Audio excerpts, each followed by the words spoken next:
Hello everyone, इस video में हम बात करेंगे यूपीएससी का जो एग्जाम है सबसे कठिन आखिर क्यों है और यूपीएससी का एग्जाम जो है सबसे सरल क्यों है और ऐसा मैंने क्यों कहा इस वीडियो में मैं आपको बताऊंगा। सबसे पहले हम बात करेंगे यूपीएससी का जो एग्जाम है सबसे सरल क्यों है। आप सबसे पहले यूपीएससी का सिलेबस देखिए। ओके, जब आप सिलेबस देखेंगे तो आपको ये समझ आता है जो इनका सिलेबस है, जैसे इंडियन पॉलिटी हो गया, इंडियन हिस्ट्री हो गया, मिड हिस्ट्री हो गया या मॉडर्न हिस्ट्री हो गया, चाहे इकोनॉमिक्स हो गया, चाहे सोशियोलॉजी की आप बात करें, चाहे करंट अफेयर्स की बात करें, चाहे मैथ्स की बात करें, चाहे फिजिक्स की बात करें, चाहे केमिस्ट्री की बात करें, चाहे बायोलॉजी की बात करें, इन सभी सब्जेक्ट को हमने क्लास 6 से पढ़ते हुए आए हैं। कहीं ना कहीं 6 टू 10th क्लास तक में या उनके बुक में ये सभी जो सिलेबस है आपको बेस से आपको देखने या पढ़ने को मिलेगा, जिसे हम पढ़ के निकल भी चुके हैं। और स्पेशली जिन्होंने 11th में आर्ट्स ग्रुप ज्वाइन किया है उनके लिए और काफ़ी सरल हो जाते हैं, क्योंकि उनका जो पकड़ है इंडियन पॉलिटी या हिस्ट्री या इकोनॉमी या फिर फिलोसफी हो गया या फिर सोशियोलॉजी हो गया, उनमें सबसे अच्छी पकड़ होती है। जो इंजीनियरिंग या अदर साइंस के जो छात्रों को काफ़ी टफ लगता है ये वाला सब्जेक्ट है। तो कहने का मीन्स ये है कि इनका जो सिलेबस है हम उन्हें 6 क्लास से पढ़ते आ रहे हैं 10 क्लास तक, पूरे इनके सिलेबस में हमको देखने को मिलेगा। जिस सब्जेक्ट में आपको ग्रेजुएशन किए हैं उनका भी सब्जेक्ट यहाँ पर यूपीएससी में समाहित रहता है। कहने का मीन्स ये है कि इनके जो सिलेबस है उनको हम कितने वर्षों से पढ़ते आ रहे हैं और इन्हीं के जो सिलेबस को कितने वर्षों से हमें एग्जाम भी दिलाते आ रहे हैं, उसके बावजूद भी हम बोलते हैं कि यूपीएससी का एग्जाम इतना टफ क्यों है।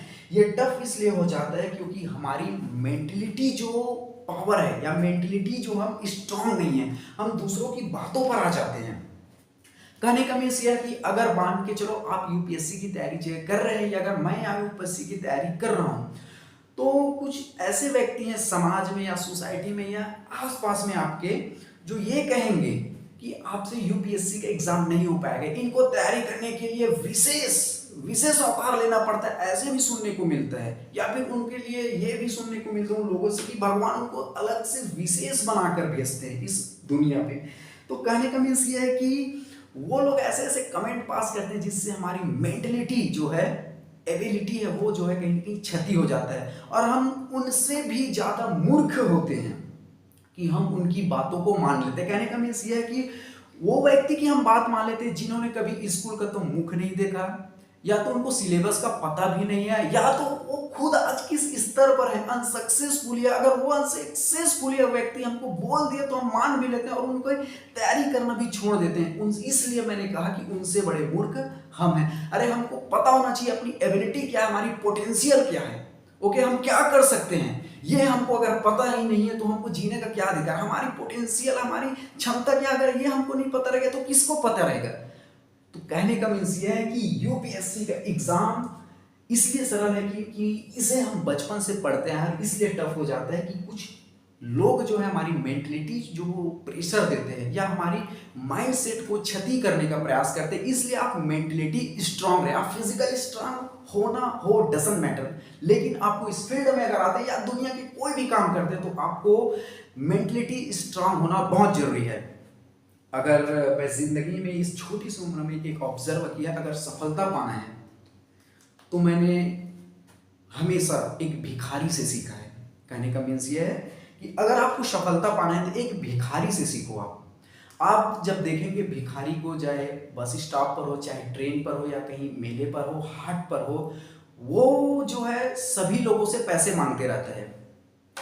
तो कहने का मीन्स ये है कि मैं भिखारी के माध्यम से आपको ये समझाना चाहता हूँ कि एक जो भिखारी होता है वो सभी के सामने अपना हाथ फैलाता है। ओके, और उनमें से हम ही जो व्यक्ति होते हैं, कुछ लोग तो ऐसे बोलते हैं कि उनको गाली देकर भगा देते हैं, कुछ लोग तो ऐसे भी होते हैं कि उनके आधे देखकर अपना रास्ता मोड़ लेते हैं, कुछ ऐसे महान अनुभव भी होते हैं, महान आत्मा भी होते हैं जो बड़े प्यार से बोलते हैं मेरे पास चिल्लर नहीं है करके भगा भी देते हैं। कुछ लोग तो ऐसे हैं कि गाली देकर मार के भी भगा देते हैं। तो उनसे हमें एक सीख मिलती है कि उनका मेंटलिटी जो स्ट्रांग है, कितना पावर है, उनको ये भरोसा रहता है कि कोई ना कोई तो मुझे उस दिन या उस दिन जिस दिन वो मांग रहा है उस दिन कोई ना कोई तो मुझे वो पैसा देगा और उस जो पैसा देगा उससे उस दिन का गुजारा हो जाएगा। कहने का मीन्स ये है कि उसे कितने लोगों ने ठुकराया, कितने लोगों ने गाली दिया, कितने लोगों ने मार भी दिया, लेकिन उनको अपने ऊपर एक बात का भरोसा है कि कोई ना कोई मुझे तो पैसे देगा, और उस पैसे से उस दिन उनका गुजारा निकल भी जाता है।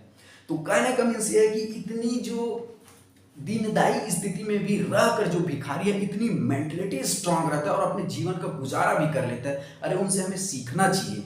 हमारे पास आज जो है, या मैक्सिमम बच्चे जो यूपीएससी की तैयारी कर रहे हैं या जिस भी फील्ड में तैयारी कर रहे हैं, आज उनके पास कितनी सुविधा है, लाइट की सुविधा है, आपके पास घूमने के लिए बाइक है, रहने के लिए अच्छे कमरे हैं, अच्छे पंखे हैं, घूमने के लिए बाइक हो गए, एलईडी टीवी है, आपके घर में मोबाइल है, आपका मन चाह आपको टाइम वेस्ट करने के लिए मनोरंजन का साधन है, फिर भी आपको पढ़ने के लिए इतनी सुविधा दी जा रही है, फिर भी आप कुछ भी फील्ड में सफल नहीं हो पाते। अपने आप को कोसते रहते हैं आप कि काश मेरे को भगवान ऐसा नहीं दिया, वैसा नहीं दिया। ये सिर्फ ऐसा कहकर आप अपने आप को सिर्फ बेवकूफ बनाते हैं।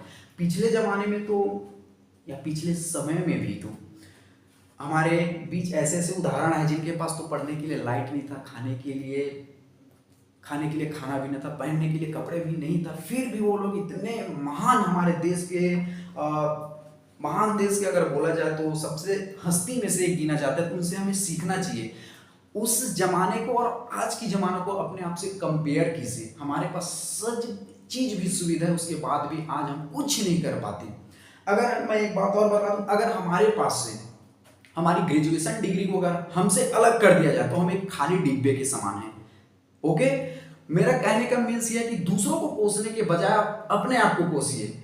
मैं फिर से इसको डिटेल में समझाता हूं। अगर आपके पास आपकी ग्रेजुएशन डिग्री को हटा दीजिए तो आप एक खाली डिब्बे के समान है, क्योंकि आपके पास एक स्किल भी नहीं है, कुछ ऐसी स्किल नहीं है जिससे आप पैसा कमा सकते हैं।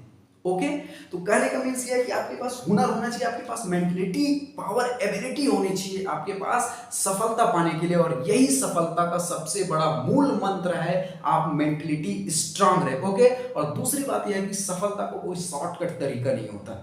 ओके, मेहनत जो है अपना जो टाइम मांग लेती है, मेहनत जो सफलता है वो अपना मेहनत मांग लेती है। इसमें आपको कहीं पर भी आलस्य नहीं करना चाहिए जिंदगी में। और मेरा भरोसा है इस बात को लेकर, इस छोटी सी उम्र में, कि मेहनत के बगैर कुछ होता ही नहीं है। आपको मेंटलिटी स्ट्रांग होना बहुत जरूरी है।